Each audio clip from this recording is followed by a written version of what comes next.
as Settra's army marched to deliver destruction to the lizards that insisted on declaring impotent wars on the great kingdom of Khemric. He briefly took the time to look over reports he had received from his generals afield. His assassins had successfully rid the Empire of several threats, and Amenemhotep had his corsairs camped on the coastline of Stormhenge in the Badlands. They were preparing the tomb ships for the Legion's return to the seas, and would soon be ready to bring war to the Bloody Handz port settlement far to the north. The beautiful and deadly Queen Rasut had made quick work of the nest of bandits infesting the countryside of Nakara, and was moving swiftly through the Badlands to cut down the terrified survivors of her wrath. Arkhan was raising fresh soldiers to continue his march north. Qatar had granted him the use of a tomb scorpion and hyrotite for his victories over Khorne and the Greenskins. Their strength would be needed to overcome the challenges he would face bringing ruin to the vampires of the old world. The Henismet had been pulled away from his vigil at the southern border of the kingdom, and was driving his constructs along swiftly. An urgent cry for help had gone out from the Deadhead monoliths. A vast warhost led by a demon prince of Tzeentch had been slowly prowling along the coastline, searching for weakness to exploit. The Vizier would see these demons destroyed at any cost. King Wakhaf was also recruiting new soldiers, after his conquest of the Marshes of Madness had left several regiments unfit for continued service. New horse archers would be replacing his lost chariots, as he desired their high mobility over the crushing power of the chariots. All afield was progressing as Settra foresaw. It was now time to deal with the snake that kept striking at him from the grass. Let the battle begin.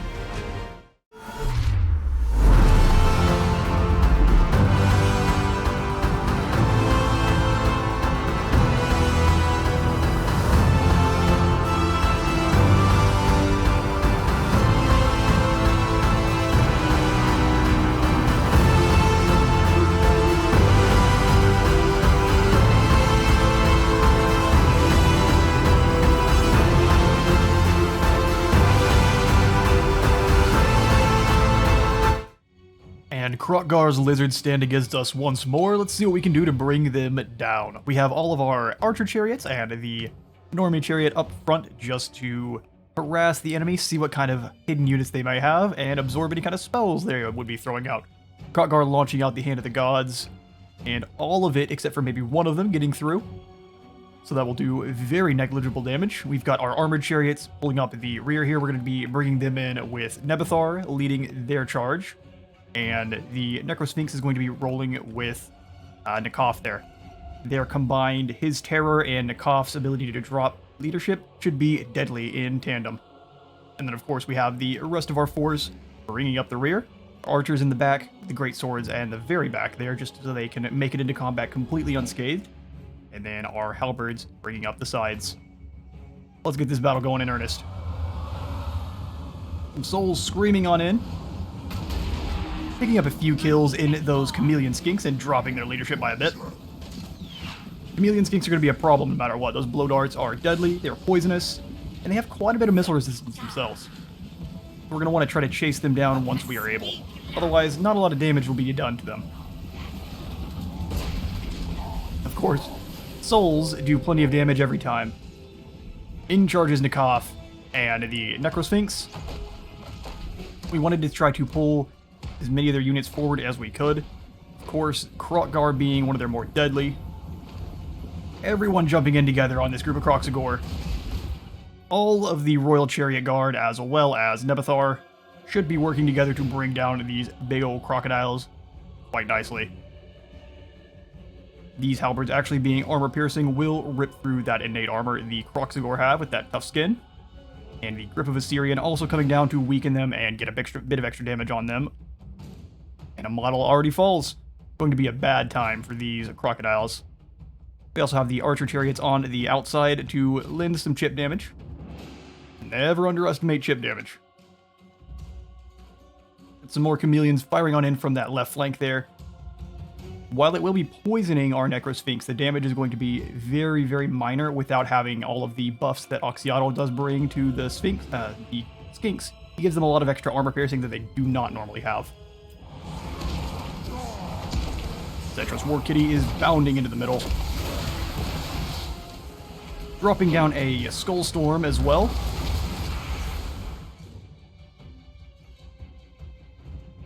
The Tomb Kings always have the best battle images.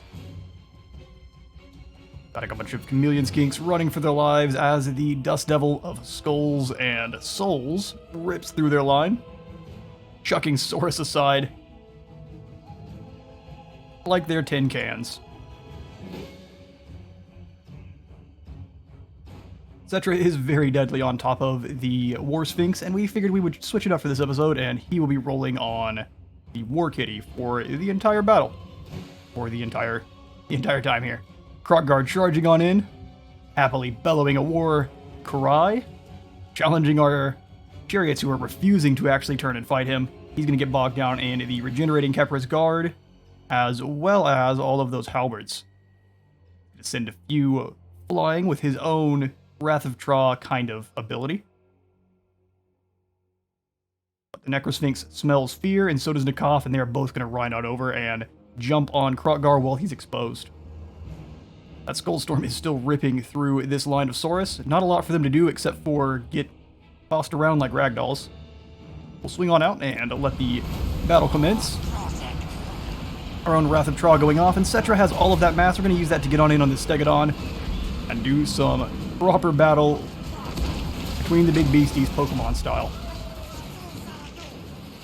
We're having a lot of frame drops here. Hopefully that isn't affecting things too much for you all. I do apologize. We are going to be dropping down one of the Syrians' grips again. They won't be able to escape, and they'll get blasted away. In this back line here, we managed to catch one of our glorious chariot charges. Some javelin skinks tried to hide off into the flanks there and get some good shots, but now they were spotted by the chariots. Ground into dust is the only way. You want to make sure the chariots are always charging around. That's one of the things I have been actually neglecting to do so much in this campaign. They are constantly charging, they're constantly getting that Tomb King's Ride to War buff, and they are constantly doing max damage. Uppercut to the Sphinx. Concrete taking a blow there. Kroq-Gar, while doing pretty sizable hefty damage with each swing, are bogged down in regenerating soldiers and getting planked away at by normal archers. We definitely need to get these archers upgraded up to the royal variant before Khalida shows up. You can have them then, but until then, they belong to Settra. Slash of those talons. Blood of Grimlock all over. And those chameleon skinks are refusing to do battle with our great swords who just want a hug.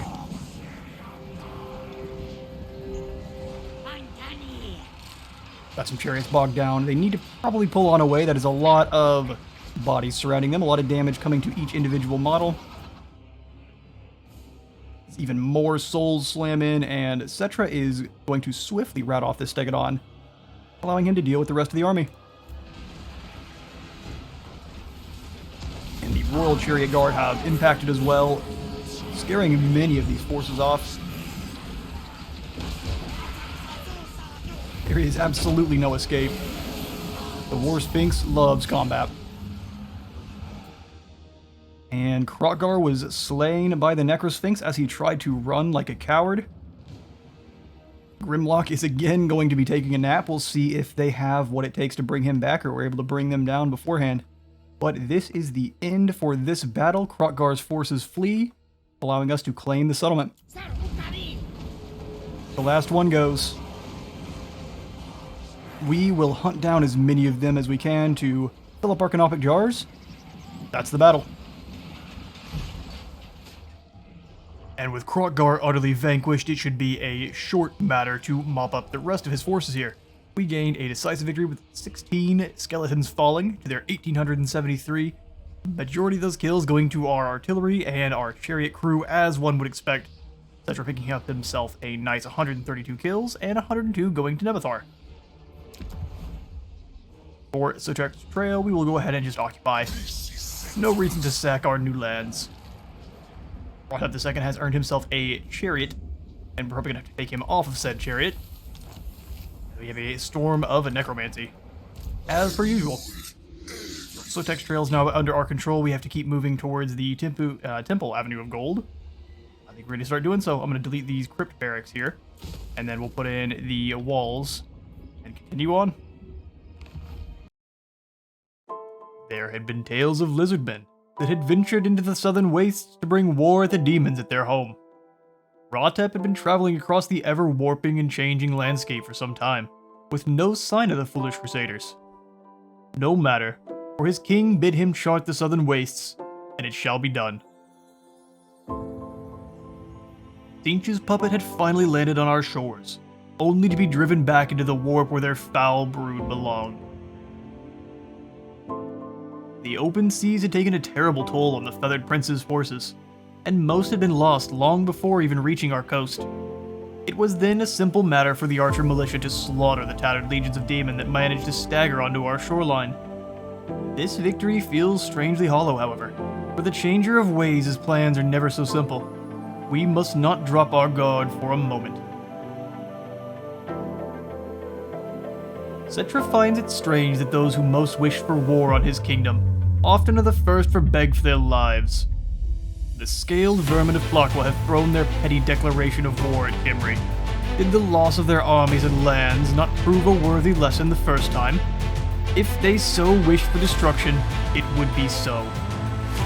Not long after, a lone night goblin brought a request of peace between Wurzzag's Bloody Handz orcs and Nehekara. Did they take him for a fool? There would never again be peace for those who declared war on Khemric. Any who would raise a hand against his kingdom would find it removed. And so the goblin was speared through the neck by his nearby guard and tossed to the side as answer.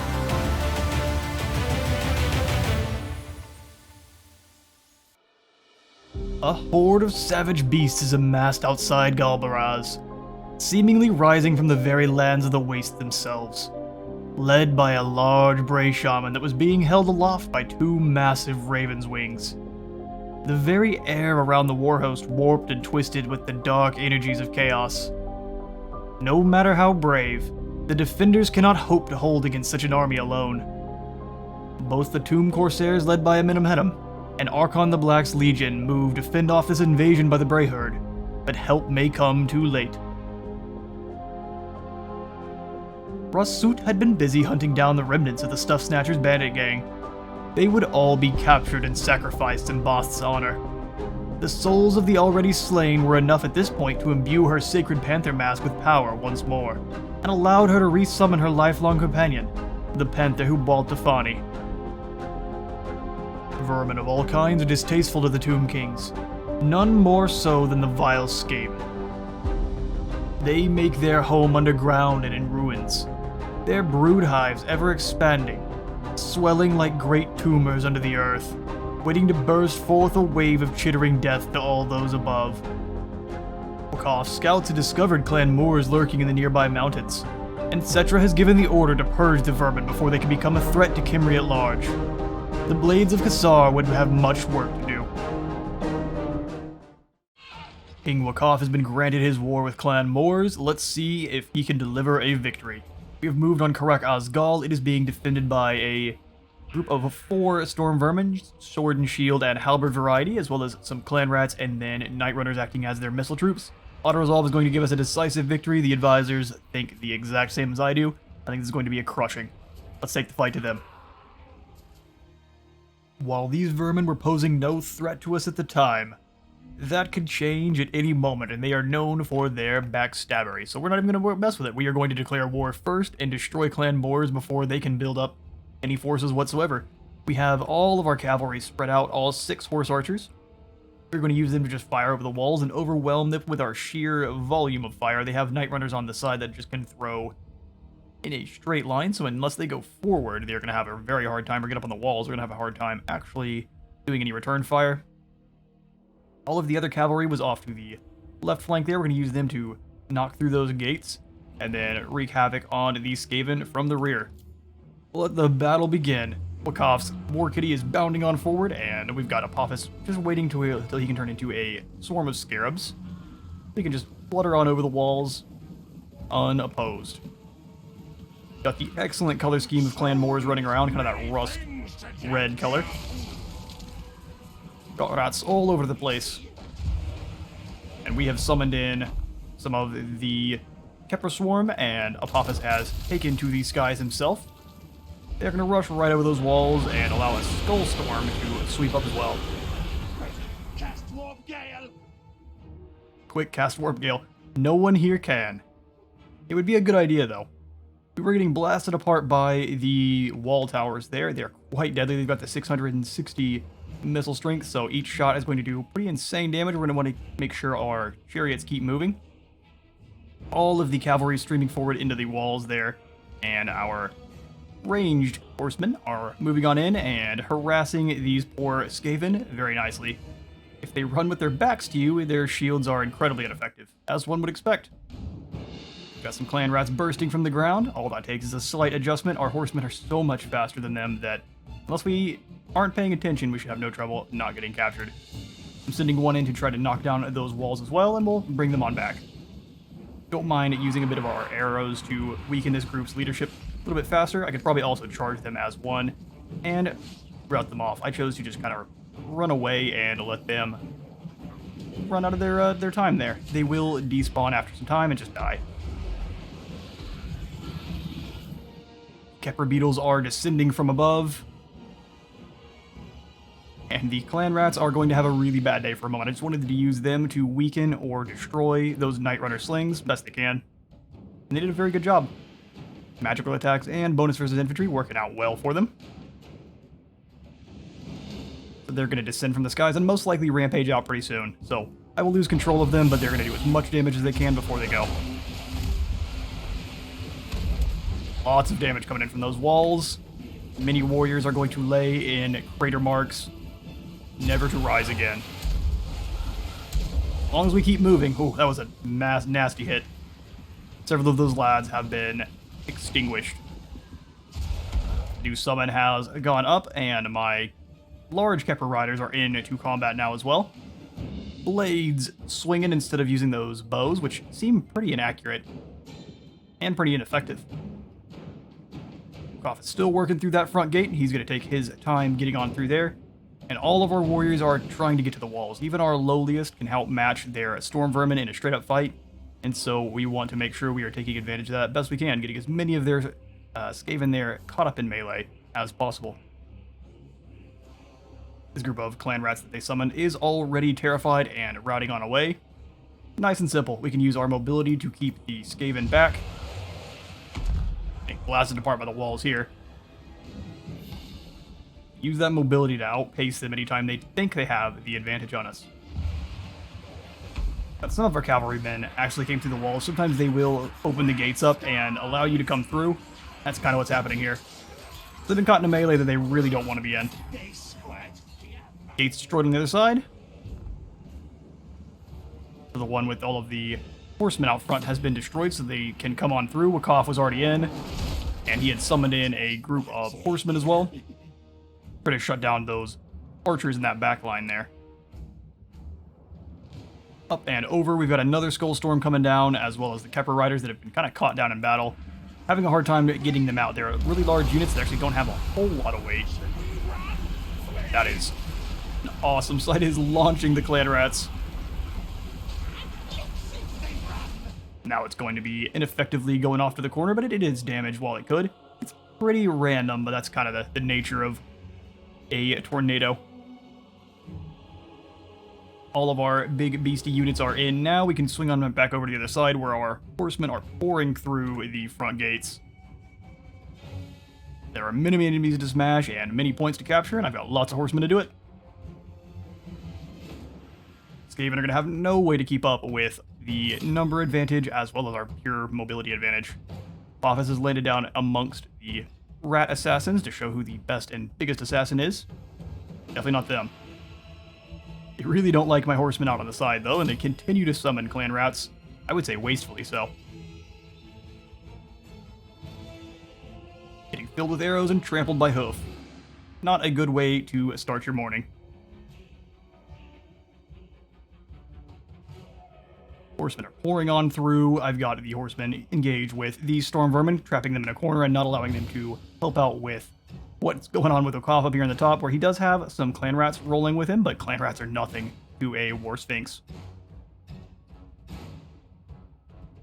He is annihilating them.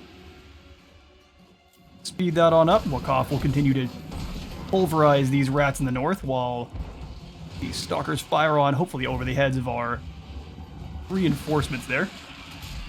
The Khepra swarm is trapped and getting shot quite a bit. Not exactly what we want to see out of them. We will hopefully have to check back, and they may survive. Maybe Wakhaf does not wish for them to survive. We'll find out.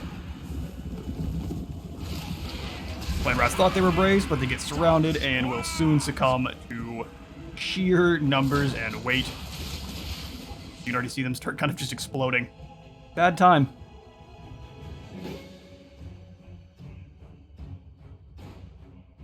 That would cut down as he flees. There is no escape. There was only the void. That group was shattered on the initial impact, and we have an entire wave of cavalry coming on in now. The ones with arrows still firing away. Everyone else is kind of trapped on the outside there. We can kind of bring them around, but I still wanted them to bring on through those gates there and engage from the rear. It's like our Khepra swarm is crumbling on away. Sadly, the big beetles are no match. Dragged down by the sheer massive vermin.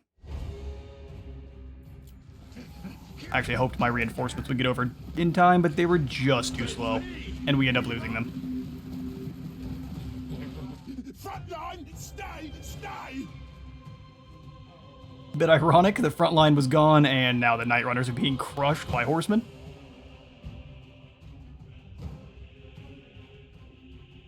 Being launched, they have absolutely no chance. That group is gone. We've got another team of horsemen moving on in as well. There's a massive Skaven here that we need to try to beat away at. We have lots of horsemen charging on in to deal their damage. Storm vermin up front are going to cause problems for those horsemen that are stuck in. Same thing with our stalkers. They would rather not be fighting the bonus versus large soldiers there. King Wakhaf has used his crown. We missed the moment where it happened, but basically I surrounded them all around him. I kicked off the crown, and they all routed immediately. Every single one of them turned and ran for the hills, so that was quite a powerful ability. You just kick it off, and the really low leadership of the Skaven really betrays them here, especially when they really need each and every soldier they've got. When their storm vermin are being pulped apart by construct and undead. Should we run? Flee! Would probably be a good idea, but it is far too late. Got the glowing ethereal units and a chariot charge as well. Knock some of them off their feet. Drive into the line and allow our infantrymen to follow in. Gonna be an unfortunate time there, even for storm vermin. Another skull storm going down, trying to save our stalkers. They were having a bit of trouble fighting against two units of storm vermin simultaneously. Not where anyone really wants to be. Now the horse tide charges into the backs of these exposed Skaven, punching deep. And that should spell the end. Rat flies over the top. We'll go ahead and hit the zoom in so nothing like that happens again. We don't have any of the clipping.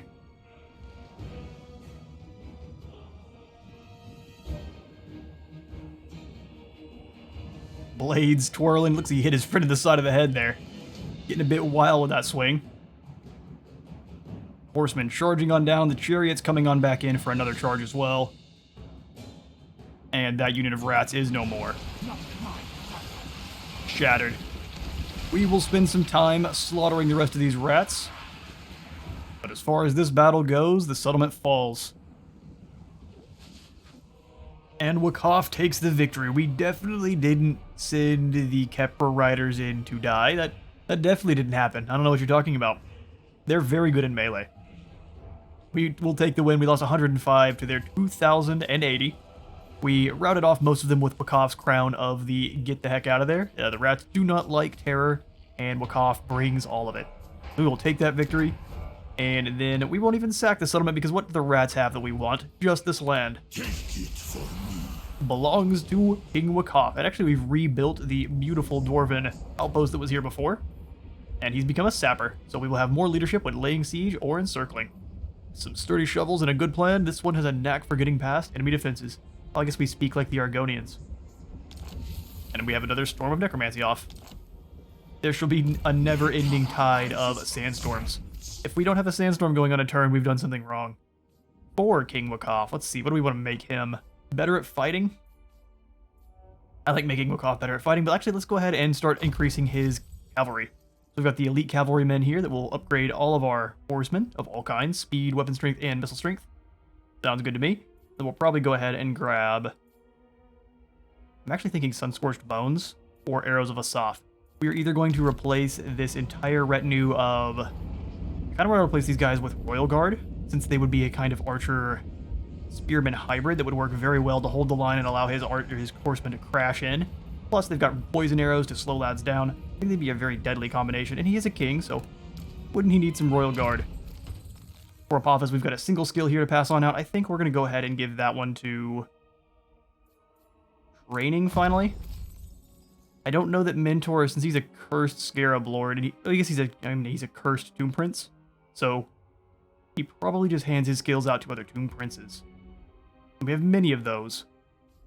You know what? Let's go for Mentor. I actually will prioritize that higher. Take it up to 30% chance instead of, or 30% more of their experience shared instead of the meager 15. We can take that all the way up to 50. Krakazgal has actually got some pretty decent buildings in. I will leave what's currently in. I see no reason to change any of this. We just need some walls. That's it. They have a gemstone mine here. Is that something that we have access to as of yet? I think we do over at the Eye of the Panther. We do. So we won't really prioritize the gems just yet, since we actually don't really make the money from actually mining them. We just produce 10 sacks of gems, which is just enough for the mortuary cult. We'll go ahead and throw in the walls when we have the gold for it. We have recruited in 2 new heroes. We've got Prince Kot, who is going to have the trait of Wrathful, giving him bonus versus infantry plus 10. We'll want to be putting him into any of our Lord's army. We like having them as an additional leadership, and they're kind of just like a little baby Tomb Prince, or Tomb King. And then we have Ramarinef, the Lich... I'm never going to be able to say that name again. I have tried for the past 5 minutes to pronounce it. He's got a neat little all-seeing eye emblem on his dome ski there, and he's got the Realm of Souls channeler, giving him an additional use of Realm of Souls for his army, giving us a bit more healing, which is what the priest I think we have up here with Omaha Anubis is also wielding. It's pretty nice. So I think we want to slot him in probably with either Queen Rasut or up here with Wakhaf, who actually does not have a mage himself, just Apophis, who is a master assassin. We do have Settra in between Sotek's Trail and the Temple Avenue of Gold there. Just trying to build up some more of the Winds of Magic. It was starting to decrease a little bit, so we decided to start building that on up so Settra has plenty of magic with which to heal his army. And then lastly, before we pass some time here, I have had Sehenismet, since we have dealt with the demons in the north. It was a very, very half-elf army. So Sehenismet has moved on over, and we are going to attack Zlatlan. I've left him in march stance out in the ocean because the armies most likely tic-tac-toe, and this other army here will come out to fight him. And if not, then we can just go ahead and land ashore and deal with them. I foresee not much resistance for this gigantic army of stone. We will soon see. And Malagor has decided he has waited long enough. The citizens of Galbaraz have... And Malagor has decided he has waited long enough. The defenders of Galbaraz are... And Malagor has decided he has waited long enough. The defenders of Galbaraz must ready themselves, for combat is upon them. They will probably be cut down in the field, unfortunately. Let's take a look. We will be behind our walls, so that will delay them a bit. Malagor can fly, of course, so him being a raid boss is going to be a bit of a problem, but we can bog him down in some... Is he a large unit? Let's take a look. No, we don't want to bog him down in spears at all. He is a small entity, so... We want him in the swordsman or being shot at by arrows. Let's see if we can defend the city. And so approach the dark armies of Malagor. Let's see if this small haggard force can hold them off. I don't have a whole lot of hope, but we will do everything we can. We have Razor Gores coming in on this side with some Poison Hounds, as well as a whole heap of Ungor. Following, or at least leading the charge, being the Gore Herd in the tower. So you want to focus all of your fort towers on their tower, and you can actually have the skeleton archers do the same. You can bring the thing down very quickly and do some free damage and delete their tower, forcing them to have to climb up the walls with their butt ladders. With the same thing going on this side, we have the Ungor herd. Whole heap of Ungor. Malagor using the power of it's like fart wind to speed on along, and then we have a whole heap of Centaur and Tuskor chariots as well. Gonna be some nasty units we want to fill with arrows and not allow through those front gates. Some hateful centaurs here. Rah, they're ready. But they are going to be shot at the whole way up. The scariest actual unit they have is these Harpies. They can fly right over the wall and harass our archers, and our archers with their very low melee stats will have a really hard time dealing with it. We're going to fill them full of arrows. But there is a ton of them. A metric ton of Harpies. So we're going to get 2 volleys off and immediately call a retreat, because we need these archers to continue to survive best we can. The Harpies land and do a ton of damage. Mitigated slightly by the fact that they are going beat down beyond the walls there. Leadership, though, starts to waver pretty much immediately, and it's partially because of Malagor. He is a leadership tank. Or a slurper of leadership. On the other end, we have the siege tower nearly destroyed. All of the Razor Gore and such are going to be entirely useless unless you try to use them to chew on the walls. They do a pretty good job of that.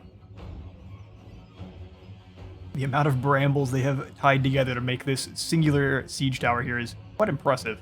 I think we can phase on through and seal the gore on the top too. Not going to try, but we could. We've got some spearmen on beyond the walls here, but because of the amount of gore we see all of a sudden kind of appearing, realize that this kind of setup isn't really going to work, and we're going to need to fall back to a more defensive line with the spears. Our archers are having a really bad day, already crumbling. With that singular misplay, we're going to have a whole lot of trouble. Should have kept one of the units back to fire on the Harpies as they jumped on the first group. Getting both of them jumped on at the same time by these ladies of the sky is unfortunate. Flying chicken women. Weaknesses of skeletons everywhere. Malagor just going to shoot around up in the sky here, just cackling madly. He loves his wings and he loves to fly. He can't be bothered to fight. Our poor skeleton warriors on the wall there are also getting mauled by more of the chicken women. Many of them have fallen because they don't care so much about defense themselves. They are more about mauling our troops. They won't do much to protect themselves from the blades piercing their guts. We did destroy one of these siege towers, which was very nice. The other one on the other side, I believe, is also gone. Let's go ahead and swing on over very quickly. Siege tower also fell. We were just a little bit too slow, but managed to destroy both of the towers as their archers move on up to the top. I realized that my spearmen actually will outclass those archers in a fight, and so I tried to move them on in to allow them to engage. We were just trying to put in the tier 1 towers pretty much across the whole of the settlement. You can see another one going down now. We need the towers just to be plinking away at the army. We are pretty much just playing defense and buying for time. The mutated hate piggies with this unfortunate spiked mace ball tail they got. Oh, one pig falls there. That's like a $6 bounty. Whole bunch of arrows flying on in. We're just trying to stop these harpies that are fortunately sticking around a little bit longer than we want. We sent the swordsmen through and they struggled way harder with it than we expected. Malagor also helped out with his murder of crows. He's decided, oh, he does like to fight sometimes. Told him the enemy are very weak. Swinging that axe in. Spiky stick around. You probably don't want to break your shaman stick. The swordsmen on the wall are not going to hold for long. And the Centaur are now breaking on in and moving through the settlement with nothing in their way. These poor archers are going to have a really bad time if we don't hurry up and switch their targeting.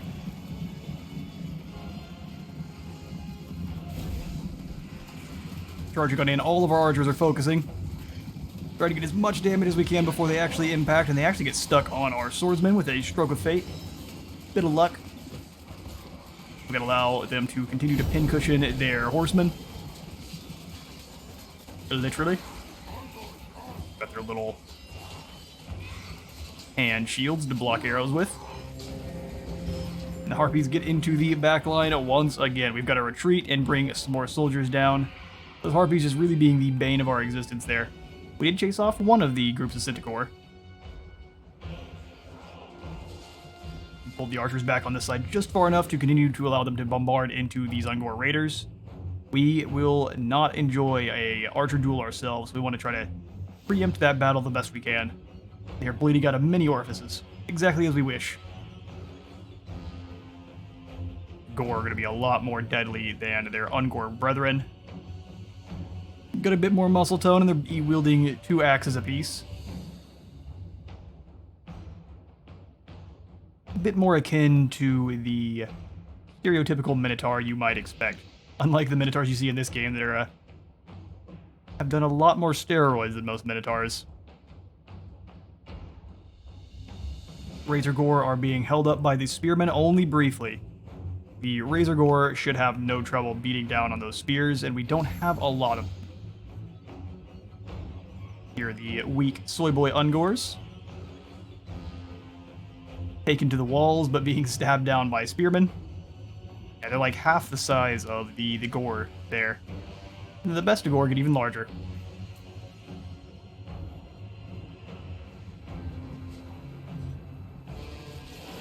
Just desperately trying to get our archers out of the fight with the chicken women. It's not going well. And another murder of crows drops down. Our archers are having the absolute worst day as even more chariots impact. Start swinging those great big axes around and chopping fools up.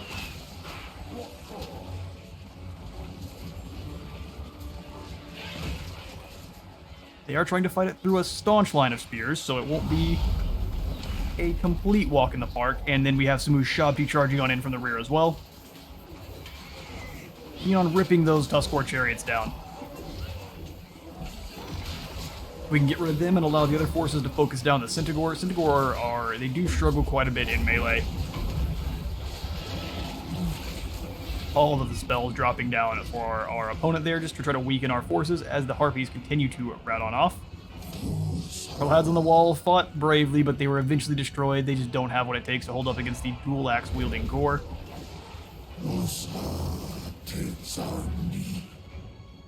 They've got their Kopeshes ripping through flesh, but they've got to keep working fast, otherwise we are going to have a defeat on our hands.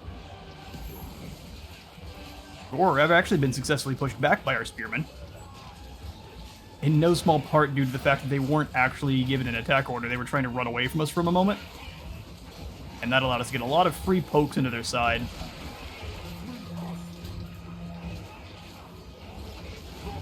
Now all of the Razor Gore are over.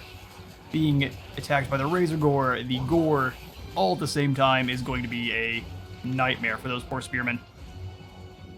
We're getting some excellent shots into the unprotected flanks there, but that is going to last only for a brief amount of time before they can turn and charge. Another murder of crows coming down, but we did manage to rout off those Centaur and destroy the Tuscarora chariots. Only, well, I guess both of them are left. They're routing on off for now. We have with us only the last 2 of the infantry on this side, as well as what is left on the other. So it's entirely down to our towers and our last archer regiment here. Because we also have the spears hanging on the wall, but that as soon as these other lads break, I believe the Gore will join up that fight. They're holding well, though. As we were talking smack about the Ungor earlier, it's going to continue to be true. Ungor are terrible. They're just very sneaky. Our archers did a very good job, though. We routed off a majority of these units, although a single group of Razor Gore herd could pretty easily destroy these archers, so we want to run them away best we can and allow our towers to plink away at the surviving units. They're all so weak, but unfortunately we're down to the barest minimum of soldiers, and none of them can hang in a fight. We're going to have to hope our towers do all of the work for us. Tip for you when you're doing sieges yourself, the AI really doesn't like to be caught in between towers. So if you have multiple tower areas where you can put multiple towers across a gorge or something along those lines, they will never stop to try to capture it unless they have overwhelming odds. But like this, they will just keep trying to run through it because they think it's too dangerous to stop. And they're right. They're going to continue to get plinked away at until they're dead. But it's kind of going across the board here. They're not sure what to do because of the amount of towers. They're trying to kind of pace themselves around it. So exploit that to your heart's content. Got the lads sitting around a monument trying to get some heals. It actually looked like it stopped working at some point where they were just not gaining any more health no matter what. I think because the battle outcome had kind of been decided already, the game had decided that we were absolutely not going to win. But it was a close one. The lads on the walls are finally starting to meet their match. Those Ungors I was so willing to talk smack on, apparently when there's two of them, that's all it takes. That's a doom stack. They're overwhelming our spearmen on the walls, who actually have some incredible tower shields that I wish gave them a little bit more melee defense. They should stick in forever compared to these Ungor, who are just allowing those spearmen to pierce them in their goatee chests. Our archers are kind of running around the outside, just trying not to get noticed. And you can see even with overwhelming odds here, they're choosing not to stick in. They're going to continue to try to run through because they really don't want to get attacked.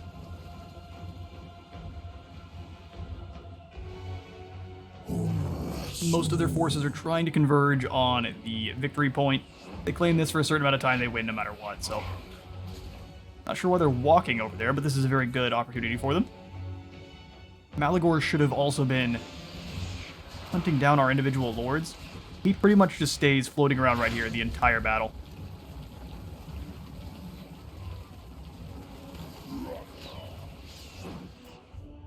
We'll go ahead and speed things on up. These Ungor here have actually managed to sneak in undetected. On my side, I cannot see them other than they are taking this key building, and so I can't target them with any of my towers. And so they're happy to sit there and take my tower all they want.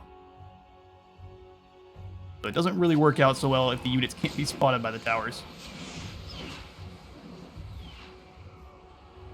We'll continue to speed things on up because this battle is more or less over. We can just hope we hold in for long enough for our towers to do enough damage. But with their ability to have two invisible units here that can kind of run around and just capture points, we're going to have a really hard time holding this one. We do rout off this Gore herd again. But some Ungor have approached. They're going to run through the trap, fortunately for us. And the lads can prepare properly and allow the towers to fire in on them from behind, after they've all willfully stepped on those caltrops. Their poor little hooves have now been punctured.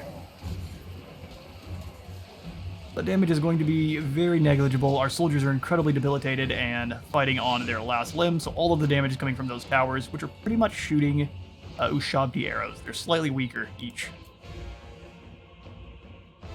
Our lads' leadership continues to kind of break. They are firing away, ripping through this Ungor herd.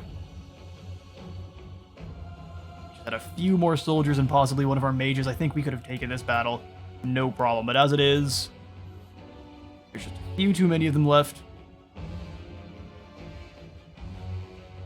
Poison Warhounds look excellent, but they are retreating on away as well. I'd like a version of them that is the same as this neon green, but maybe neon purple. We may already have some, but that's what I want. Give them like the Death Globe mutation. Maybe for wolf rats. That could be kind of cool. But this battle is over. I will spare you the having to sit and wait for us to lose the rest of this. It does take quite a bit long. Oh, take back. Ugh, love to be proven wrong. We lose the battle. Dark days for the kingdom. Malagor has brought down the valiant defenders. They fought hard, but they could not prevail. We will go ahead and claim our 3 canopic jars and see what Malagor decides. Oh, raise the settlement. Mighty monuments. A new monument will show the gods that their veneration is still our foremost concern. They, in turn, will strengthen our hands in this time of endless war. But to whom among our pantheon should it be dedicated? We can do a monument to Geheb and gain 10 armor and weapon strength from melee infantry units. Or we can gain the monument to Xar and get speed and charge bonus for all of our cavalry units. I think we will go for an additional monument to Geheb. armor and weapon strength it is. And Amenemhet has become a supervisor. Wonderful.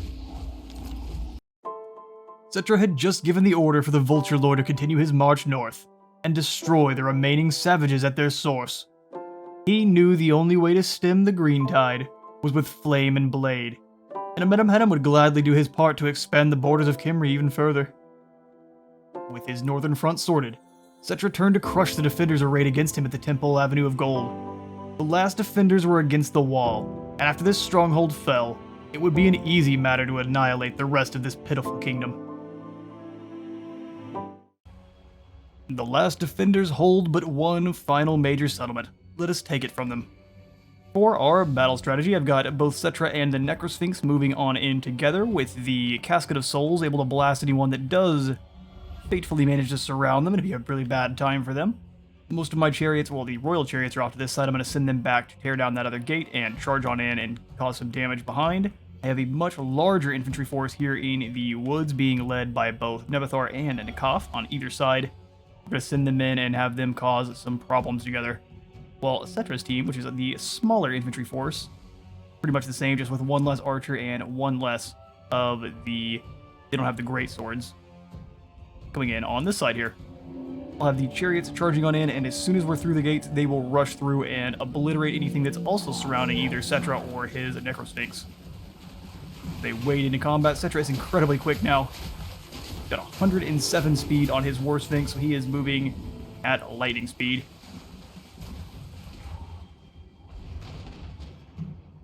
Got both Nekaph and Nebethar moving in to beat down these gates. Knock knock.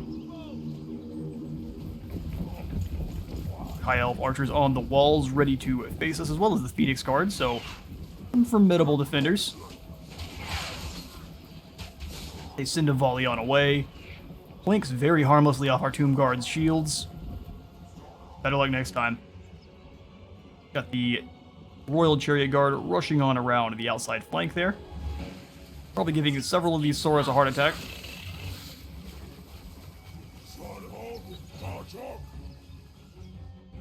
We will swing on back over to Kroq-Gar, where the souls have been battering the enemy already, and the arrows from our chariots also causing some problems. Not many of the Saurus like dead as of yet from the arrows, but the souls that have been smashing down cause all sorts of problems. Settra and his Sphinx are nearly through the wall. We can keep harassing him from the outside then.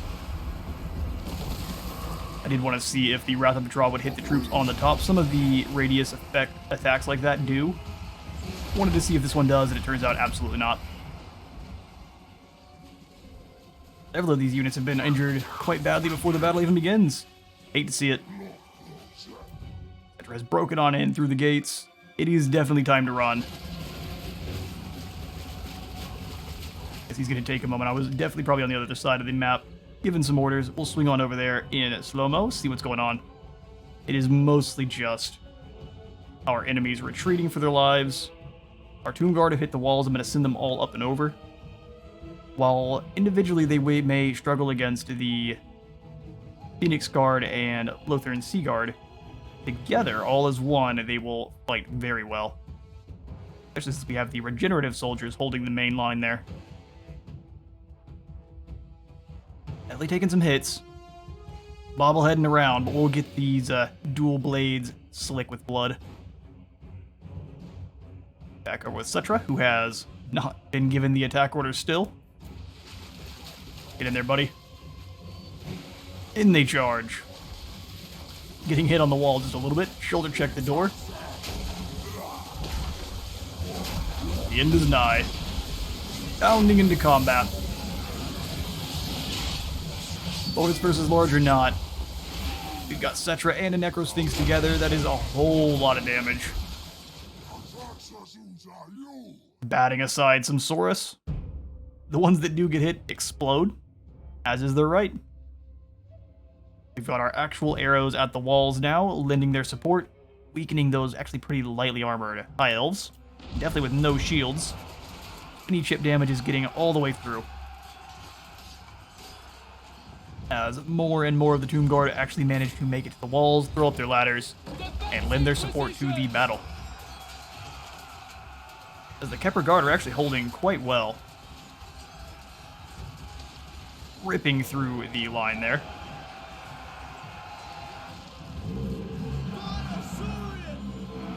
Neither of the enemy's units are actually more meant for offense. These are more defensive units that are completely surrounded by our own soldiers that are purely built for killing. The Greatsword unit and Khemric working together is slicing through some elite High Elven infantry. We'll kick things back into slow-mo and swing back over to our boy Settra. Khemric on the other wall was doing absolute wonders. The Saurus Spears were not posing even a little resistance, especially with the assistance of our other Tomb Guard, getting those capiches to bite deep into that scaly hide. As you'd expect, the only thing going on over here is slaughter.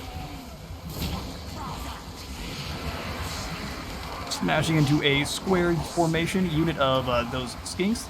That formation did slow down our charge a bit, but as you can see, they rip on through. We're getting some wonky lag, but hopefully that sorts itself on out, as it tends to do. That's just going to continue to just do pretty much whatever he wants, so we can swing on over to our chariots that have broken through. They've got those armor-piercing halberds, and they should be able to rip through some Saurus warriors, but Saurus warriors are no joke, so we would want to pull them away and get another charge in if we're able. The other unit was given the task of just capturing the point, while the others delayed them for a moment. Plenty of arrows flying out over the top.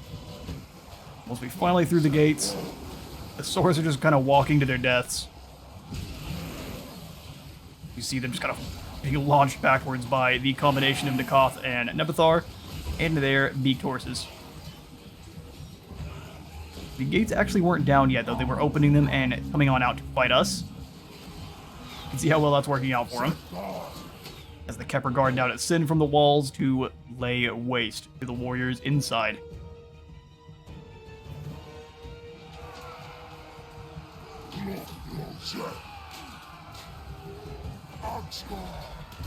Settra is basically just over there chasing some lads around, so we can get some awesome shots of that Saurus lost his head. Well done, Khemric.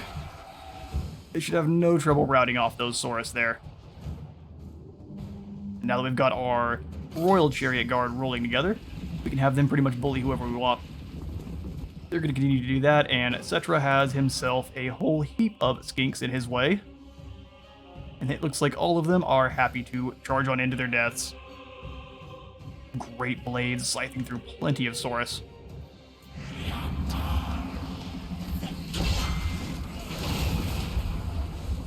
All that damage. The Pterodons, I'm not sure what their plan is, but they're ready to fight. Necrosphinx just has to hit them once, and I believe that is enough to kill their models. And he's busy slicing through the Saurus. Yeah, a single slice ruined that Pterodon, and that could have been a matched combat animation. I'll have to double check on that one. Yes. These Pterodons are absolutely done with that fight already. The combination of Necrosphinx and Settra is far too much for them. Our chariots are already rolling through and causing all sorts of damage, and then we had an Invocation of Trod drop down from the sky and crush plenty of Saurus warriors. As the Chariot Guard roll on in, got a juicy target, we're going to smash it. A very violent game of Whack-A-Lizard.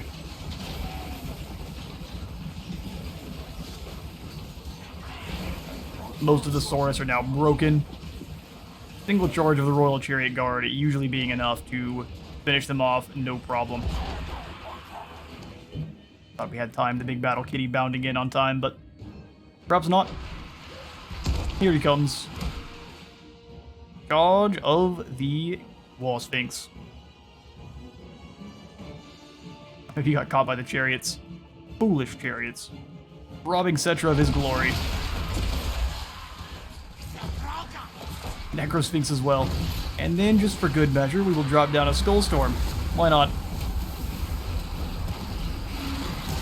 The disrespect is complete. Over at the front gates, we have already annihilated their line and moved all the way in. The random Saurus that are left and different groups of elves have broken. They did have themselves some artillery that we were pretty much ignoring the entire time. You saw how little damage they did. One more kill for our Lich Priest here, and that battle is ours. And we are only bringing the lizards what they so asked for. Again, we did not ask for this war, but we will gladly bring them death. We lost 29 total, they're 1,913. Settra with 206 kills. I believe he got out of there with the most. Well done there, Great King Settra. And we will take those spoils. I will not sack the settlement. We are going to go ahead and just occupy. We have more than enough gold. That's only going to increase. We have tossed him into the gold vaults. And yet another storm kicks off. Temple Avenue is ours. We will immediately throw in a skeletal garrison here, but we already have a gold mine, which is going to be awesome. I don't know if we had that before. Did we have gold coming out of anywhere before? Oh, yes, we did over here at Karak Zorn. That is fine. I am happy to have more gold. We will swing on over to said Temple Avenue. And since it is on the cusp of enemy territory, we will go ahead and throw in a Hekaran Citadel. This will fix up our replenishment rate and hurt the enemy while they're sieging and give us more ammunition. Well, also during sieges. So, Hekaran Citadel it is. Will also give us another access to yet another Bone Giant. Not the strongest of units, but he does what he needs to. Or Nevathar. We have finished off his military capabilities completely, so we will swing back over here and just continue his spreading control. Andurus gained a point from the runoff experience, so we will give him probably Blade Master or Indomitable. Indomitable seems good. We got the leadership up to 86. Keep them fighting for as long as we can. And then we will pull on out of there. We have some stuff to hand on out. I guess I could give the Armor of Destiny over here to Prince Andurus. He has proved himself a worthy lad. We could combine these other two Armors of Fortunes together to see if we get something even better, but I think we just need to pass those out to some of our myriad allies. The Vizier of Qatar has thus far been unchallenged by the lizards in combat. Their frail bodies of flesh and bone standing no chance against the might of his construct army. And as they approach the final settlement owned by Tlaqua, Zhenizmet readies himself to deliver the wrath of Settra upon the scaled defenders. Now, if the lizards thought their last encounter with us went badly, just wait until this one. The bows are released, sending their gigantic arrows aloft, and we're going to use them to tear down those towers as quickly as we can. None of the Saurus are up on the walls, they know better. We are going to absolutely destroy these towers as fast as we can. That way, once they even do take the walls, it'll be far too late. With the first volley alone, I believe that's enough to almost bring the thing down. Which is quite excellent. As far as the rest of our formation, I have all of the Ushabti, well, a contingent of Ushabti with a single group of the Ancients, as well as our Necrotect here, to rush in from this side. Very brave. I think the Ushabti will be fine. I've got Zhenizmet and the same kind of core of Ushabti with the Ancients in the back and the two normal ones up front, leading the charge. We're going to have all of our big, large units smashing down their walls that they're able. And the two Sepulchral Stalkers are going to be moving in to bring down this gate. He's been blasting away with some of his magic from the Crook of Shepesh. Hitting a few lads, not really doing all that much damage. And then Lord Kroq will be reinforcing from these hills over here. Pretty much going to ignore Lord Kroq for the most part. We're just going to focus on destroying the rest of this army and bringing down these lizards. That middle tower has fallen. Just can't keep up with the sheer volume of Ushabti arrows smashing into it. This next tower is taking the hits next. One volley goes about halfway down. The other one is nearly gone as well. Another tower falls, making short work. We've got our Ushabti landing on the walls as well. He's whipping through the gates. Should get through there in a few thousand years. But all of the colossal units, except for the Hierotitan, who does not have the ability to break down walls for some reason, Everyone else is moving on in to knock down those walls and unleash havoc. We are now focusing our arrows on the walls now that we've brought down a good majority of the towers. And a Skull Storm is going out over by Zlatlan, just trying to weaken these Saurus before we do end up having to get into combat with them. A Saurus not at 100% health once you charge in takes even more damage from the charge. Shabti are frothing, waiting to get on in. First group of walls has fallen, allowing us to refocus our efforts on these others, which are falling down quickly as well. Whole heap of Saurus waiting behind these walls here. Several solar cannons waddling around, a Stegodon, all sorts of stuff for us to rip down. But we definitely have the tools to do so. Enemy reinforcements are coming on in, but we are unconcerned. We're going to continue fighting away here and ripping down these walls and the defenders. One more hit and that should bring down this wall here. I was wrong. We're just kind of waiting. I want to use the Hydro Titan's magic all on Tic-Tac-Toe if I'm able there. And that should allow us to get all of the damage we need. He's quite a good duelist, so any extra chip we can get on him will be fantastic. More sections of wall crumble. Shabti ever charged right on in. Same thing with the Colossus. Taking a hit. But he's completely unconcerned, absorbing those javelins like a champion, and punching his way through the Saurus. We've got all of our Shabti working together on this Stegodon here. We've got the Ancients moving in to sunder its armor, and the others to rip it down from all around it. They've all got armor-piercing damage, and they're doing a really good amount of damage. Armor lessened, and then ripped down by them on their own. Hydro Titan is waddled on in. Kroq smashing aside plenty of Saurus. And there are lots of targets here. Target-rich environment for sure. Doom Prince easily beheading that foolish skink that chose to face him in a duel. I would not. He's going to win. We got to find out how the single blast magical missile spell does on the armored targets. Not all that useful. We'll want to save that for shooting at unarmored units. Got the Serpent Guard into melee, not really something they want to be doing, so want to try to pull them on away. They're fine at it, but it's not something they're specialized for. Those units are getting destroyed. Our Ushabti have charged on in. They have many facing them, but our Necrotect will keep them healed up as long as he's in combat around them, so I think they'll do quite well. Cleaving their way through these scaly bodies. And there are a lot to do. Now that the walls are down, though, we can have all of our constructs engage on through those walls. Let me just take a look at the carnage.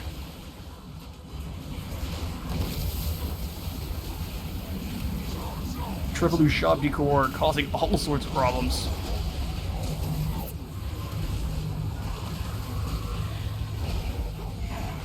Mouse doing a bit of a malfunction. There we go, we got it back under control.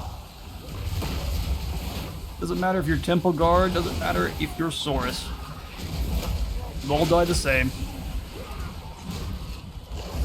Tic-Tac-Toe is doing his best, but now he is doing battle with a 2-story tall giant. And as tough as he is, Colossus is tougher. Slicing through.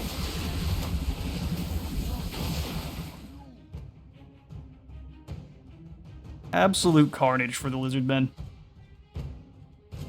The red-crested skink has engaged with his Colossodon, or his Ripperdactyl. Actually going to be doing good work against Zlatlan, who is actually got these stats of kind of a normal Tomb King. He's doing his best there. Our Tomb Prince also is kind of holding back anyone that may try to reinforce through these walls. We are doing wonderfully here in the siege. Flipping back over to the other group of Ushabti, who is busy working through an absolute horde of Saurus.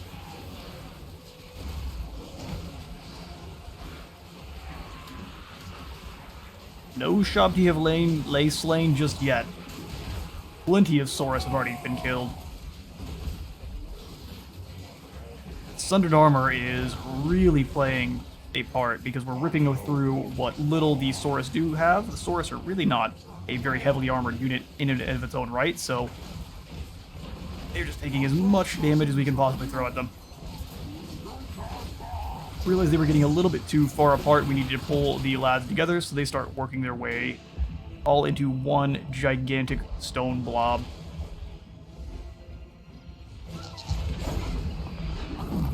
Take a moment to get some projectiles off on the enemy as we have pretty well slain their front line.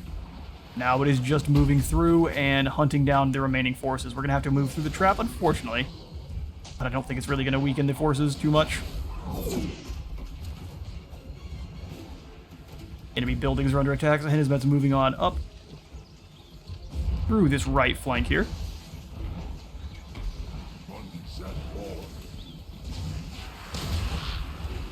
Laser cannon firing on out, but missing because it hits into those trees ineffectively. Charging on up for another shot. They're making a whole bastion of solar cannons here. For as long as it will hold. Pterodogs are going to try to rush on over and deal with our Ushabti, who are working very well as a unit here. Dealing with this Saurus with no issues.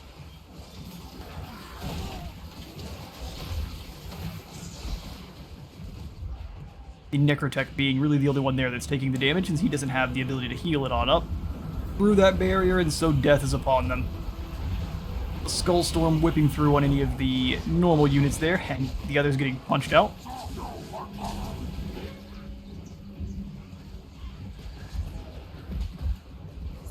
You think you can escape? No, there's no escape. We keep, like, teleporting around. All sorts of strange going on for this this replay here.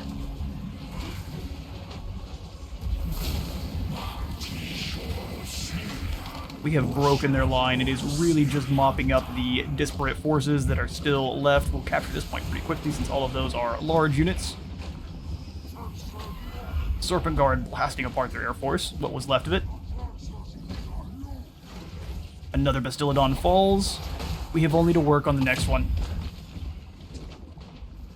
Another building is destroyed. We have a ton of enemies running away on this side after they've seen hundreds of their fellows slain by unflinching stone constructs.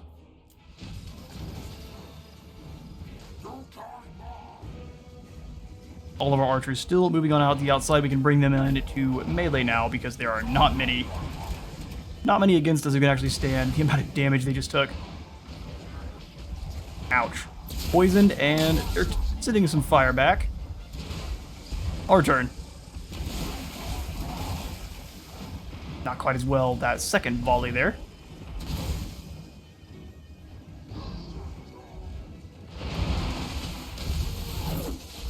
The Bastillodon running for its life. That one shattered. We're starting to see the white flags fly up. Group of Ushabti is now moving on past the Bastillodon into the next group of Saurus. Those javelins there getting a pretty nice chuck in at the flank, and look how much damage it's doing. A nice and sturdy 0. They're going to waddle on in to their deaths. Bravely, I might add. And they turn and immediately start slaughtering them.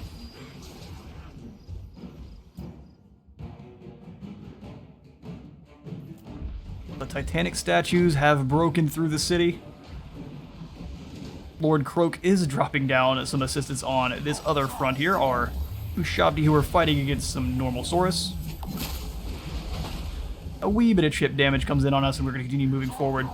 You thought that would stop our Ushabti? False.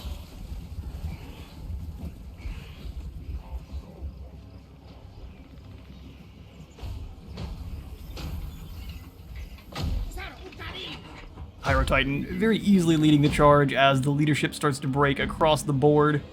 The only one remaining to fight being Kroq, since he is completely unbreakable. But the rest of these Saurus leave. Kroq shimmies on in to his death. That is the defeat of Zlatlan. And Sehenesmet secures us a marvelous victory against Tic-Tac-Toe, who once again stabbed us in the back. We are not having it. They will be ground into paste. 7 fell in the siege. They're significantly more. Zlatlan is ours. We will occupy it right away. Expand our empire. And yet another storm kicks off.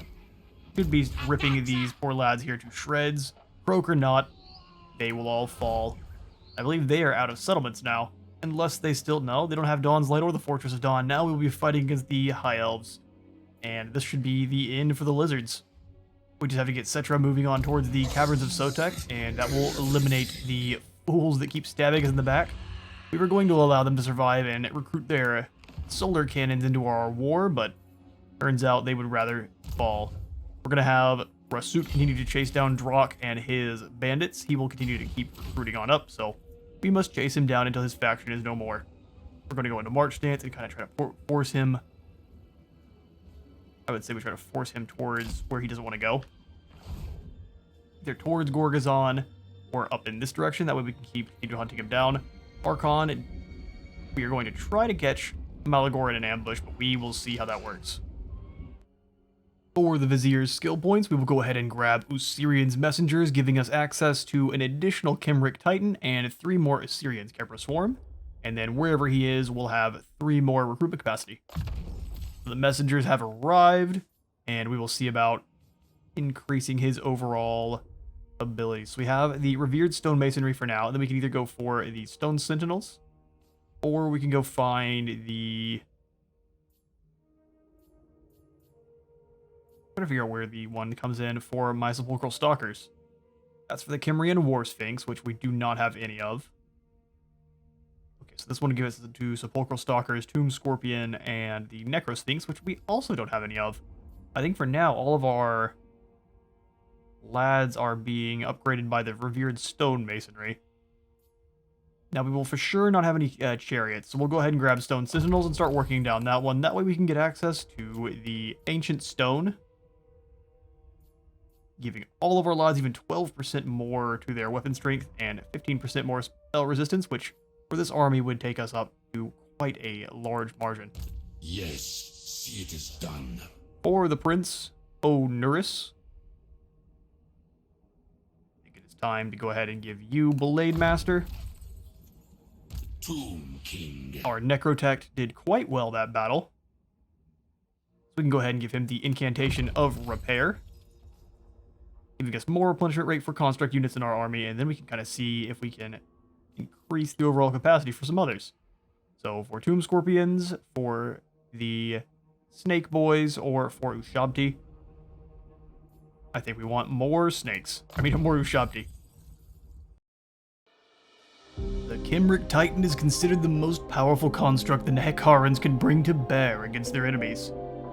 Towering above even the largest of Necrosphinx, these fortress-sized scarabs have innumerable ways to deliver death to the enemies of Khemri. From unending swarms of flesh-shredding scarabs, barrages of magical energy, and simply its colossal claws and mandibles, nothing living can hope to stand against one alone. Our Necrotechs have finally discovered one of the lost titans, buried beneath a mountain of sand, and brought the construct back under our control. Who to command such a mastercraft of stone but the Vizier of Qatar? And it has already begun the long journey from Sudenburg to join Sehenesmet's already overpowering warhost. The surviving beasts have been caught attempting to sneak by Arkhan's forces in their squalid Beastpaths. There would be a reckoning for the destruction of Galbaraz, and many souls would be dragged before Usirian for judgment. And we now get to see Arkhan rolling with his new and improved army. We have 2 Caskets of Souls, we have replenished our Necropolis Knights, and we now have a Hierotitan. Also, a couple of horse archers to lead the charge and to harass any units to allow Arkhan to cause some problems, and a Tomb Scorpion. We are ready to go. These beastmen have been intercepted, and they are going to die. Malagor are wasting no time getting on in. Don't want to pull those horse archers away. We probably waited a little bit too long because those Chaos Hounds are very fast. While they retreat and cause some damage, the rest of the army charges on forward, ready to meet them.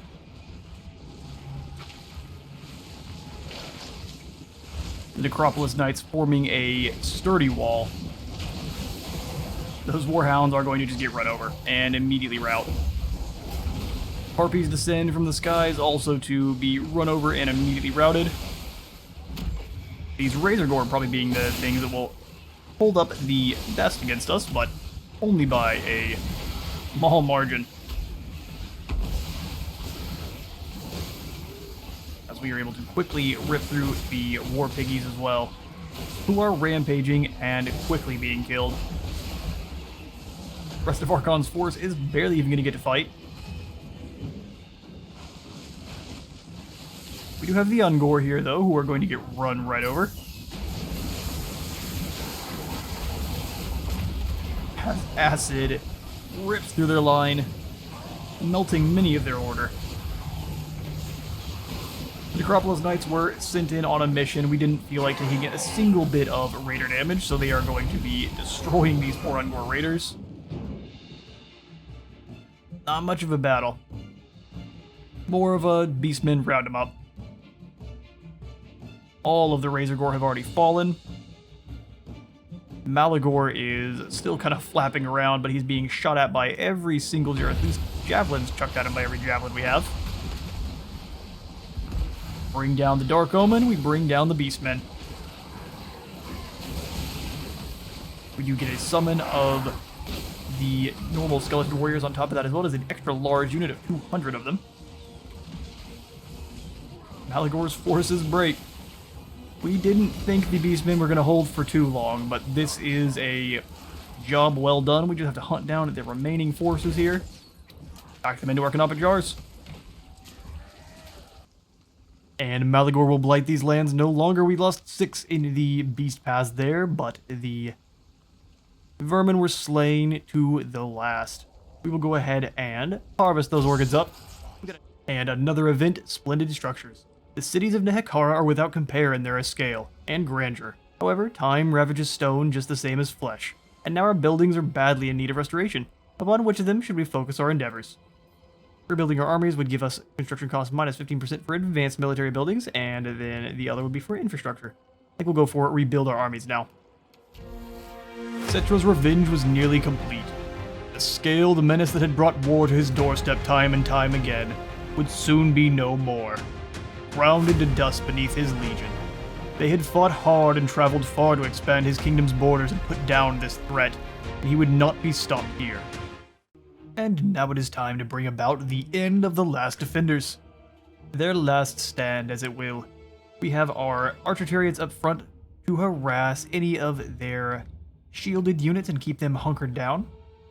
Although they are not going to do much hunkering down, they are going to be sprinting right towards us, as is the strategy. So we have our chariots off to the side with all of our big bashy units and Nebethar Nekaph rolling with them. The Terror plus Nekaph is going to be a deadly combo. Meanwhile, Nebethar is leading the main force up the front there. I'm going to leave the Casket of Souls kind of down in the gully, and they'll blast on in over the top. And on the reinforcing army.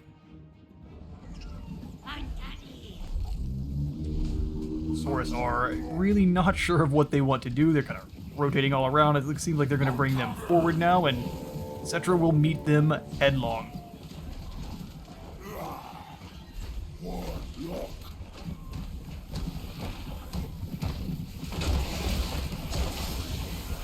Smashing on in, and then the chariots as well, crushing on into the unit who was not paying attention. Their defenses were already engaged elsewhere, and that unit of Saurus is getting absolutely destroyed. They've dropped a chain lightning down on Settra. All it is going to do is tickle. It'll actually probably do more damage to the Skeet Priest himself than Settra. who is being double teamed by two gigantic Sphinx. Our army's moving on in, and the royal chariots have charged on through. We're going to bring them through these trees here and into the back line. Almost all of these forces are skinks, so they will provide almost zero resistance for the wheels of those chariots, who will run them right over. Sacred Kroq-Gar, unfortunately, is also going to get involved with our Necrosphinx, something he absolutely does not want to. Let's get back over just in time for the chariot charge and for the bombardment of those souls. Blasting Saurus apart. That poor man lost his head. Just in time for the chariots to arrive, and they, with their and the Tomb King's Ride to War buff, will punch very deep into this line.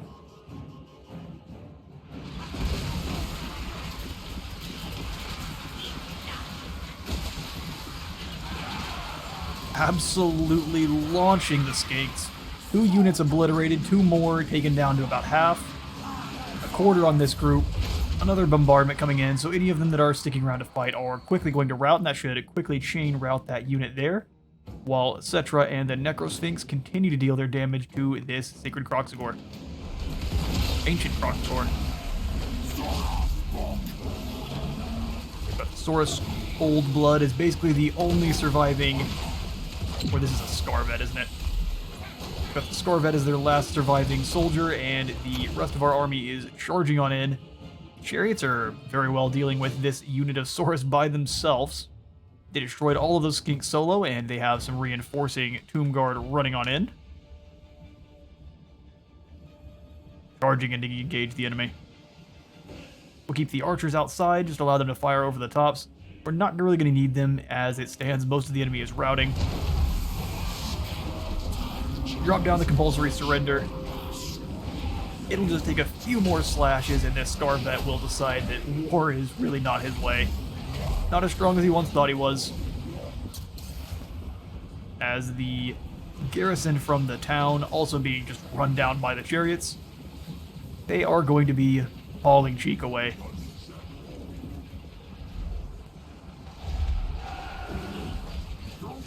Scarvet is holding his own, though. Archosaur getting scythed apart. I don't think it would survive very long once those gigantic blades got into it. And yeah, no, that Scarvet is out of here. The last defender's final defense was weak. And with the final stronghold of the last defenders falling, Settra can finally declare an end to the War of the Lizards. Last defenders have been destroyed until, I guess, more lizards rise up against us. We do have Oxyatl down here in the southern waste, and thus he has been wiped out. It looks like he has definitely been pushed back. His starting province is, yeah, I believe it's like right here. So we'll see if he survives. We actually gain the mission successful, gone green. Defeat any lord in battle. We gain a charm shield, 20 economic jars, and 1,000 to our treasury. And that province has now been secured. I like their map room. Let's take a look. Let's see if Oxyatl is still with us. I am thinking not, though. Nope, that's Oxyatl was wiped out. That's the Godless Craters where you start. He has taken that up to a tier 5 Chaos Dreadhold. Kairos has taken control of the Southern Wastes. It would seem there was to be no rest for King Wakhaf. He had not even finished clearing the dead Skaven from the caves below the city, when he could see a massive dust cloud being kicked up on the horizon. Who it was exactly was of no concern to Wakhaf. All he knew was that they were to be destroyed. He rallied his horsemen, and sallied out to meet this invasion force head-on. And so it comes time already to defend our settlement from a little baby Waaagh led by Wurzzag. While it is not an actual Waaagh by any means, he has himself a fairly upgraded core. It's a mix of normal orcs and savage orcs. He's got some boar riders charging on in. They're ready to go. He's got some spider riders in the back, and I was going to use all of our mobility to kind of take full advantage of the fact that we can just kind of run away from them and plink them away at arrows, and allow Wakhaf to come on in on his gigantic war kitty and devastate those who are remaining. This force is no joke, though, because they have 4 Ragnarok spiders. They're all going to have magical attacks due to Wurzzag, and have the bonus versus large on the large spider boys. The giants are just going to be a nasty 784 weapon strength entity monster that just packs a punch when they do manage to hit. They've got 2 giants and 4 spiders, so we've got many high-value targets to deal with, but I think we have a lot of mobility with which to do it. They've got spells flying out. There's already a Spirit Leech down on our cavalry, and this cavalry is getting blasted apart by some stanky spells. Just kind of throwing them out rapid fire now. Wurzzag will be burning through his magic with haste. We've got Wakhaf charging directly into the boar boys. They want nothing to do with what's going on, even though he is a bonus versus infantry on this gigantic kitty. It works fine against the boar boys. Smashing on in. On the other side of the map, we have a anvil or a distraction force, either one, with the settlement garrison. Had both of the tomb princes as well as the priest up front. They are going to be lending their support and distraction while those orcs kind of move on in. Got the sepulchral stalkers blasting away at those orc boy chariots or the boar boy chariots. And the bonus versus large cavalry coming on in to surround and destroy them as well. I feel like they are going to last all of a couple moments in battle, as their health is already down to about half. Before the Arachnaroks are even able to really get off the start position there, the power of the horse archers that Wakhaf is rolling with. He's also terrified off those orc boys, as one would expect. Bit of lag as the spearmen appear from the bushes there. They'll be given an order as soon as I remember they're here. We'll have them chasing down these spider riders. We've got some Pepper Swarm as well as Apophis flying over the top, and Apophis got caught by the abilities that Wurzzag has. This is the one that has the voodoo doll image on it. Can't think of the name just at this point in time. But it basically pins you in place and stops you from moving. Ragnarok is dueling with Wakhaf, and our archers have been caught by a gigantic stick-wielding boy. You're definitely going to want to leave. No reason to stick in and take some extra swings at his ankle. The bravest horse archer. Somehow he doesn't get punished for his mistakes. Surrounded and destroyed one of the units of Savage Orcs that got separated from his friends there. Having 3 units of cavalry hitting you all at the same time will spell disaster for just about anyone. We were having issues with Wakhaf, or Apophis rather. If he turns into his Scarab Swarm, he does just have the abilities and stat line of a normal, typical Syrian's Kepra Swarm, so you're going to want to make sure you only use this form to kind of get him around. He had rampaged out before I had given him his next order, and so he kind of descended into combat and got a lot of damage that he would not have normally. And I had to send a bunch of cavalry over into this blob just to keep him safe. Wurzzag has been fairly effective at running around and avoiding all of our soldiers this battle. See how long he is able to do so. We've got 2 rampaging opponents on the other side, and they are doing battle with our halberds. Halberds are a bit outmatched because of the sheer amount of damage and bonus versus large coming their way. But they do have a bonus v large themselves with armor-piercing capabilities, and they are doing serious damage, along with their halberd friends. We also have access to the curses to assist in our defeat of Wurzzag's forces, as the archers were able to sprint back into what would normally be our deployment zone, drawing these Savage Orc Biggins back the whole way and filling them full of arrows. They're basically half dead before they even get into combat. They will do some serious damage once they do make it into combat, but until then, giant batters aside some Tomb Guard, arrows flying in on the unexposed or fully exposed flanks of these Savage Orcs here. Wakhaf does battle with a giant who is having a hard time covering up his tuchus there.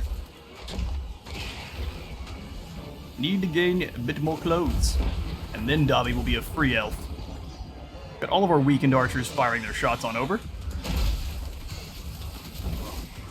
Any amount of damage is working for us, because the Arachnarok spiders are very low armor. I mean, 120, I'm gonna just go ahead and walk that one back. No low armor at all. but they are a big target, so all of those arrows do find their mark.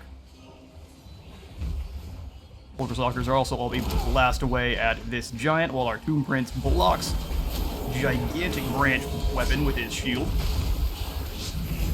And Khazar's Storm Riders want to pull on away from this Ragnarok Spider. Bad combat for them in a matched sense, so we're going to pull them away and see if we can get their surround off on Wurzzag away instead. Apophis is back into his normal stance. A lot of his Khepra Swarm died in the process, but he is now going to be moving on the giant river troll hag named Shamra here. We did slay to stump Prussia before, so we now have one with a more normal name. These Night Gobos are very brave and very dead. They were not going to last for even a moment against the Khepra. We've got our Usirians, or the ethereal units rather, fighting in against the Ragnarok Spider. Would normally be something that they would really like, just because the Ragnarok is not a magical attack wielder, but since Wurzzag is giving them that magical attack, they are able to do full damage to my ethereal units that would normally be very tanky there. Over on the other side of the battle, the giant river troll hag is running away as fast as she can, but Apophis just wants a hug. Or something along those lines. Your heart will be offered up in tribute. We did a quick jump cut there because I had an alarm on my phone that went off when I was not paying attention, so we are going to continue the battle and just act like that never happened. Tomb Prince managed to fend off a battle with a giant with no problem. Most of the enemy is shattered. Wurzzag is turning to run. They came to us with all the fightiness, but turns out they did not have what it takes to finish the battle. We will run down these orcs, and I will catch you all in a moment. As the last of these Savage Orc Biggins falls. And like that, Wurzzag has been turned away once more. King Wakhaf and his forces managed to hold the line and crush the would-be invaders. He definitely wasn't cleaning out any soldiers that weren't horsemen or warriors or anything like that. Definitely not. Our enemies rather, have only really got out of there with their big, speedy units that managed to have a little bit of health and just kind of lumber on away, if you will. We will quickly go ahead and harvest up their organs. I have no reason for the Endless March or the Soul Binding. We want to quickly, as fast as we can, get up to where we can get another army. We have a lot of land and we need to defend it. Beautiful. The Great Green Killer. He has now gained a physical resistance of 10% additional. So King Wakhaf is slowly becoming a raid boss. But with that victory over the Greenskins, it is time for Settra to once again take back to his advisor chamber. I hope you all enjoyed part 13 of my Settra narrative campaign. If you all have any tips, tactics, or unit name suggestions, take to the comments and let's start a discussion. But for now, remember to leave a like for the Light God and a sub for the Sub Throne, and I will see you all in the next one.